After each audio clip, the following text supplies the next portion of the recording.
Hello' মৰমৰ ছাত্ৰীসকল, আজি মই তোমালোকক আলোচনা কৰিম BA 4th ছেমিষ্টাৰৰ অসমীয়াৰ লোকসাহিত্য অধ্যয়ন কোৰ্ছ কোড 400 পৰা 499 লৈকে।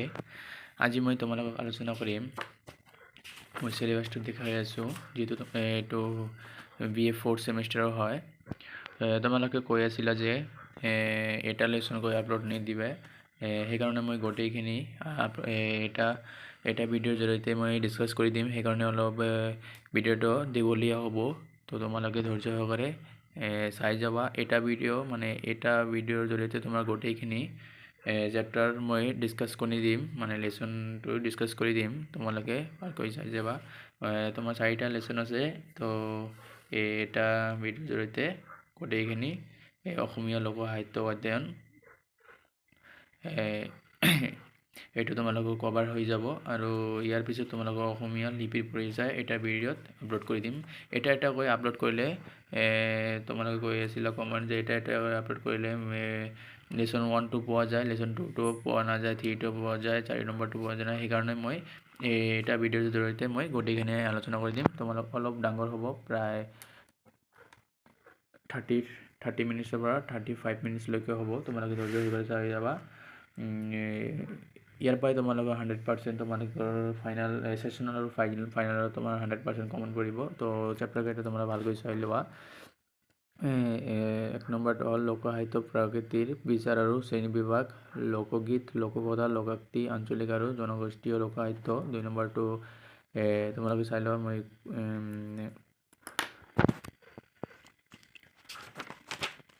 2 নম্বৰটো হ'ল উৎসৱ অনুষ্ঠান বিষয়ক লোকগীত, দেৱদেৱীৰ লগত জড়িত প্ৰাৰ্থনা আৰু মন্ত্ৰ। তাৰপিছত আছে প্ৰেম বিৰহ বিষয়ক গীত, শ্ৰমমূলক গীত, দাৰ্শনিক বা ভাৱাপন্ন গীত। তাৰপৰে আছে নিচুকনি গীত, খেল ধেমালি গীত। মই গোটেইখিনি নকওঁ কাৰণ ভিডিঅ'টো দীঘলীয়া হৈ যাব, তোমালোকে এই দুটা চাই ল'বা। প্ৰথম চেপ্টাৰ লৈ যাওঁ আহক। তো প্ৰথম চেপ্টাৰটোৰ নাম হ'ল, এইটো হয় তোমাৰ অসমীয়া লোকসাহিত্য অধ্যয়ন। প্ৰথম চেপ্টাৰটো হ'ল এইটো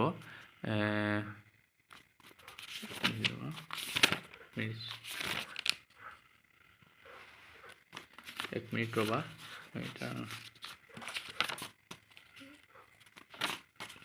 এইটো হয় তো লোকসাহিত্যৰ প্ৰকৃতি বিচাৰ আৰু শ্ৰেণী বিভাগ। তো ইয়াত দিয়া আছে লোকসাহিত্যৰ প্ৰকৃতি বিচাৰ আৰু শ্ৰেণী বিভাগ। তো এইটো হয়। তো আহক প্ৰশ্ন আৰু উত্তৰ লৈ যাওঁ। প্ৰথম প্ৰশ্নটো হ'ল লোকসাহিত্যৰ অৰ্থ কি? ইয়াত দিয়া আছে যে লোকসাহিত্যৰ অৰ্থ কি, তো এইটো চাই ল'বা। মই এনচাৰবিলাক নকওঁ কাৰণ ভিডিঅ'টো দীঘলীয়া হৈ যাব, মই দেখুৱাই দি দিম, তোমালোকে চাই ল'বা। ইয়াত আছে সাহিত্যৰ বাহন কি, লোকসাহিত্যৰ ইংৰাজী প্ৰতিশব্দ কি। তাৰপিছত আছে লোকসাহিত্য মূলত কেইপ্ৰকাৰ, 3 প্ৰকাৰ, এইবিলাক তোমালোকে পঢ়ি ল'বা। আৰু সাধুকথা কোন শ্ৰেণীৰ সাহিত্য, লোকসাহিত্য, এইবিলাক তুমি ভালকৈ পঢ়ি যাবা। মই ভালকৈ স্পষ্টকৈ পঢ়ি দি আছোঁ। আৰু কেইবাজনী কৈ আছিল যে শ্বৰ্ট প্ৰশ্নবিলাক ভালকৈ দেখুৱাই যাবা। তো ভালকৈ মই এইটো ভিডিঅ'ৰ জৰিয়তে দেখুৱাই দি আছোঁ। তো অলপ লাইটিঙৰ প্ৰব্লেম হৈ আছে, সেইকাৰণে মই অলপ কৰি আছোঁ। মই তোমালোকক ভালকৈ দেখুৱাই আছোঁ। আৰু আছে তোমাৰ এইবিলাক প্ৰশ্ন, তোমালোকে ভালকৈ চাই যোৱা। প্ৰায় 20টামান আছে, 20টামান আছে, 21টা এইবিলাক আছে। লোকসাহিত্যৰ প্ৰধান ভাগ কেইটা কি কি, তোমালোকে ভালকৈ দেখুৱাই দি আছোঁ। আৰু তোমালোকৰ গল্পীয়া লোকগীত, আঞ্চলিক লোকগীত বুলিলে কি পাৰিবনে? মানে গল্পীয়া লোকগীতক আঞ্চলিক লোকগীত বুলি পাৰিনে? তোমালোকে এইবিলাক চাই ল'বা, পঢ়ি ল'বা। এনচাৰটো একবাৰ পঢ়িলে তোমালোকক হৈ যাব। আৰু ইয়াৰ পৰাই তোমালোকৰ 100% তোমালোকৰ ছেশ্যনেল আৰু ফাইনেল এক্সামত আহি যাব। আৰু এটা প্ৰশ্ন, ইম্পৰ্টেণ্ট প্ৰশ্নটো আছে, কিংবদন্তিমূলক মালিতা কাক বোলে? 2টা কিংবদন্তিমূলক উদাহৰণ দিয়া। এইবিলাক আৰু আছে এইবিলাক, মই এনচাৰবিলাক ভালকৈ দেখুৱাই আছোঁ।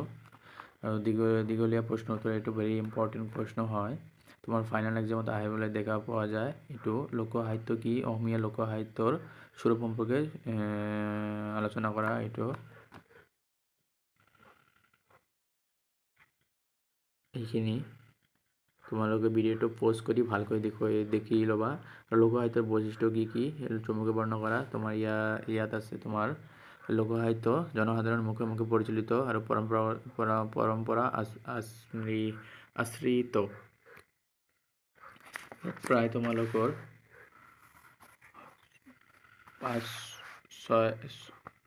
7-8মান তোমালোকৰ পইণ্ট দি আছে, তোমালোকে ভালকৈ বাছি 5টা পঢ়ি ল'বা। আৰু ইয়াত আছে এইবিলাক বৈশিষ্ট্যবিলাক তোমালোকৰ পইণ্ট হিচাপতে পঢ়িব লাগে। তোমালোকৰ গোটেইখিনি মাৰ্ক দিয়ে পইণ্ট হিচাপত লিখিলে, ব্যাখ্যা হিচাপে কিন্তু নিলিখিবা। তো ইয়াত আছে 5 মাৰ্কীটো বেছি ইম্পৰ্টেণ্ট হয়। কামৰূপী লোকগীত বিষয় সম্পৰ্কে এটি টোকা যুগত কৰা, মানে চমু টোকা দিব পাৰে বা কামৰূপী লোকগীতৰ বিষয়বস্তু সম্পৰ্কে আলোচনা কৰা, বহলাই আলোচনা একেটাই কথা হয়। তোমালোকে কিন্তু এইটো ভালকৈ পঢ়ি ল'বা। তো ইয়াত দিয়া আছে, মই স্পষ্টকৈ দেখুৱাই আছোঁ। আৰু ইয়াতে আৰু এইখিনিয়ে মানে এইখিনিৰ পৰা ষ্টাৰ্ট হৈ এইখিনিত সমাপ্ত হৈছে। আৰু গল্পীয় লোকগীতৰ গাই বিষয়বস্তু সম্পৰ্কে চমুকৈ বৰ্ণনা কৰা, এইটো তোমালোকে পঢ়িব পাৰা। ইম্পৰ্টেণ্ট নহ'লেও কিন্তু ইম্পৰ্টেণ্ট হয় এইবিলাক প্ৰশ্ন। তো গল্পীয় লোকগীত ইয়াত ইম্পৰ্টেণ্ট নাই। নাওখেলৰ গীত সম্পৰ্কে এটি চমু বৰ্ণনা দিয়া। তো এইখিনি হয় নাওখেলৰ গীত। যিবিলাক ল'ৰা ছোৱালীয়ে গাঁৱত থাকে এইবিলাকতো জানে নাওখেলৰ গীতৰ বিষয়ে, আৰু যিবিলাক চহৰত থাকে এইবিলাক চাগে নাজানে। তো অলপ পঢ়ি ল'বা। এইখিনি ইম্পৰ্টেণ্ট নাই। এইটো ইম্পৰ্টেণ্ট আছে যে টকা লিখা গল্পীয় লোকগীত লোককথা। তো গল্পীয় লোকগীতটোৱে তো আগতে দিছোঁ, এইখিনি পঢ়িলেই হ'ব বা এইটো পঢ়িলেই হ'ব। আৰু লোককথাৰ বিষয়ে তোমালোকে এইটো পঢ়ি ল'বা। এইখিনি তো 2 নম্বৰ চেপ্টাৰৰ উৎসৱ অনুষ্ঠান লোকগীত মই দেখুৱাইছোঁ ভালকৈ। 1 মাৰ্কী প্ৰশ্নবিলাক এইবিলাক হয়। বিহু গীতৰ সম্পৰ্ক অসমীয়া শব্দ কি, এইবিলাক হয়। তোমালোকে দেখুৱাই আছোঁ স্পষ্টকৈ। তোমালোকে প'জ কৰি বহীত নোট ডাউন কৰি ল'বা আৰু প্ৰশ্নবিলাক তোমালোকে লিখি ল'বা, লগতে উত্তৰবিলাকো তোমালোকে লিখি ল'বা, পিছত তোমালোকৰ যাতে অসুবিধা নহয়। তো ইয়াত আছে লোকসাহিত্য বিহু নামৰ গুৰুত্ব চমুকৈ বৰ্ণনা কৰা। এইখিনি ষ্টাৰ্ট হৈ এইখিনি সমাপ্ত হৈছে। ইম্পৰ্টেণ্টবিলাক মই দি আছোঁ। অসমীয়া সমাজত বিয়া নামৰ প্ৰভাৱ সম্পৰ্কে চমুকৈ বৰ্ণনা কৰা বা চমুকৈ বৰ্ণনা কৰা, এইটো ইম্পৰ্টেণ্ট হয়। এইখিনি আৰু আছে এইবিলাক ইম্পৰ্টেণ্ট নহয়, এইটো ইম্পৰ্টেণ্ট হয়। অসমীয়া লোকসাহিত্য নিচুকনি গীতৰ গুৰুত্ব চমুকৈ ব্যাখ্যা কৰা, এইটো প্ৰশ্ন হয় তোমালোকৰ এইটো। তো এইটো তোমাৰ উত্তৰ হয়। তোমালোকে ভালকৈ পঢ়ি ল'বা। এইখিনি পঢ়িলে যথেষ্ট হয়। আৰু আছে তোমাৰ এই টকা লিখা। তোমালোকে ইম্পৰ্টেণ্টবিলাক গোটেইবিলাক ইম্পৰ্টেণ্ট হয়, যিটো সৰু হয় টকাবিলাক তোমালোকে চাই লোৱা। এইখিনি ইমানখিনিয়ে। তো তোমালোকে এইবাৰ ৰিডিং পঢ়ি ল'বা। তো দাৰ্শনিক ভাৱাপন্ন গীত, শ্ৰম গীত এইবিলাক আছে। তোমালোকে প্ৰায় 1, 2, 3, 4, 5, 6টা আছে। তো তোমালোকে 6টা পঢ়ি ল'বা, অলপকৈ পঢ়ি ল'বা। আৰু কিছুমান তোমালোকে যাতে যিবিলাক তোমালোকৰ ইম্পৰ্টেণ্ট আহে, মানে মনত ধৰে এইটো ইম্পৰ্টেণ্ট হয়, তোমালোকে এটা ইম্পৰ্টেণ্ট পঢ়ি ল'বা। মই ইয়াৰ পৰা ইম্পৰ্টেণ্ট নিদিলোঁ। তো 3 নম্বৰ চেপ্টাৰটো হ'ল মালিতা আৰু বাৰমহী বিলাপ গীত। যিটো ইতিমধ্যে তোমালোকৰ 2টা চেপ্টাৰ হৈ গ'ল। তো এটা ভিডিঅ'ৰ জৰিয়তে দি আছোঁ, সেইকাৰণে অলপ ডাঙৰ হ'ব পাৰে ভিডিঅ'টো। তোমালোকে যদি চেনেলটো নতুন হয় তেনেহ'লে চেনেলটো ছাবস্ক্ৰাইব কৰি ল'বা, লগতে তোমাৰ বন্ধু বান্ধৱীসকলক এই ভিডিঅ'টো শ্বেয়াৰ কৰি দিবা। তো এইটো হ'ল 1 মাৰ্কী প্ৰশ্ন। এইবিলাক 1 মাৰ্কী প্ৰশ্ন হয়। মালিতা বা ব্লাড কাক বোলে, এইটো ভেৰি ইম্পৰ্টেণ্ট কুৱেশ্যন হয়, তোমালোকে চাই ল'বা।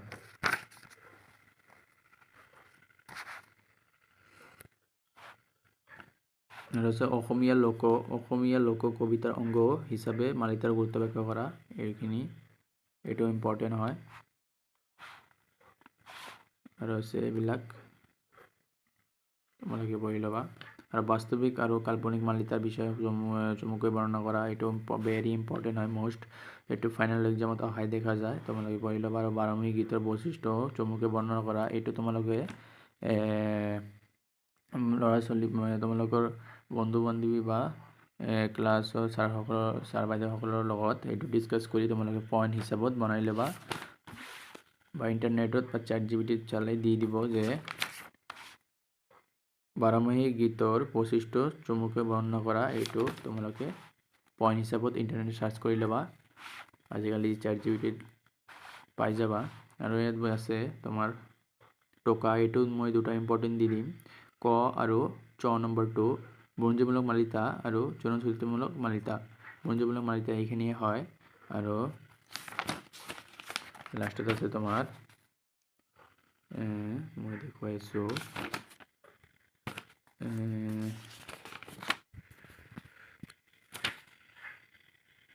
ক'ত গ'ল এইটো, ইয়াত আছে চাগে, ক'ত গ'ল মই দেখুৱাই আছে কিংবদন্তি বা জনশ্ৰুতিমূলক মালিতা, এইটো এইখিনি তোমালোকে এইটো চাই ল'বা। আৰু 4 নম্বৰটো হ'ল লোককথা, মই দেখুৱাই আছোঁ।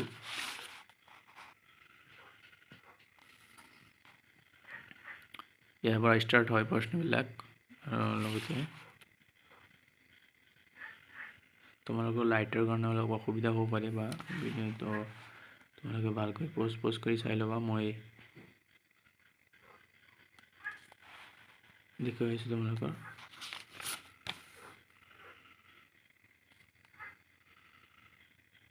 এইবিলাক আৰু দীঘলীয়া প্ৰশ্ন উত্তৰ,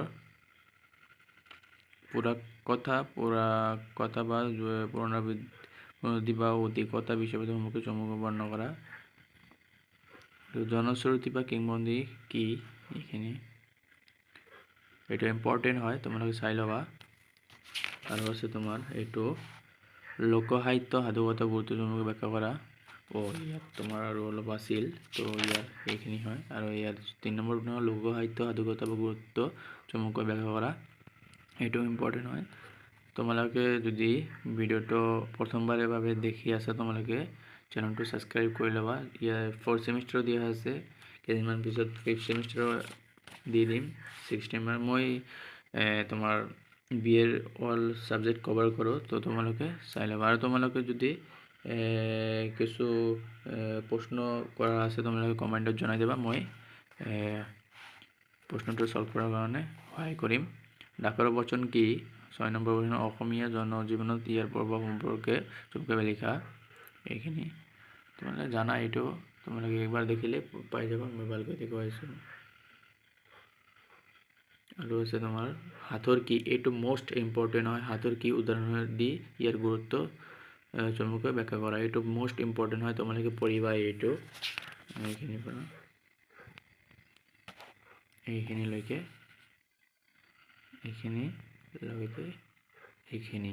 আৰু সাধুকথা বুলিলে কি বুজায়? লোকসাহিত্য হিচাপে সাধুকথালৈ বৈশিষ্ট্যসমূহ বিচাৰ কৰা। তোমালোকে সাধুকথাটো জানাই, ক্লাছ কৰিছে, বুজিছা। আৰু লোকসাহিত্য হিচাপে সাধুকথাৰ বৈশিষ্ট্যবিলাক তোমালোকে ইয়াত ব্যাখ্যা হিচাপে দিয়া আছে, তোমালোকে পইণ্ট হিচাপত লিখি ল'বা। এইখিনিয়ে, তো আৰু নাই। আৰু ইয়াৰ পিছত অসমীয়া লিপিৰ পৰিচয়। তো তোমালোকৰ যদি অসমীয়া লিপিৰ পৰিচয় এনেকুৱা ধৰণে ভিডিঅ' লাগে, এটা ভিডিঅ'ৰ জৰিয়তে, তোমালোকে কিন্তু কমেণ্টত জনাই দিবা, মই দি দিম। তো এইখিনি গোটেইখিনি তোমালোকৰ চেপ্টাৰ কভাৰ হৈ গ'ল। তো ইয়াৰ পিছত আছে মানে এইটো যে অসমীয়া লিপিৰ পৰিচয়, এইকেইটা চেপ্টাৰ আছে 4টা, ইয়াতো 4টা আছে, ইয়াত কিন্তু 4টা ডিছকাছ কৰা হ'ল। তোমালোকে যদি লাগে কমেণ্টে জনাই দিবা, মই ভেৰি ইম্পৰ্টেণ্ট কুৱেশ্যনবিলাক লগাই দিম, মানে প্ৰিভিয়াছ ইয়াৰ কুৱেশ্যনবিলাক মই দেখি আৰু ইম্পৰ্টেণ্টবিলাক মই দেখি মই লগাই দিম। তো থেংক ইউ। চেনেলটোত নতুন হ'লে তোমালোকে চেনেলটো ছাবস্ক্ৰাইব কৰি ল'বা।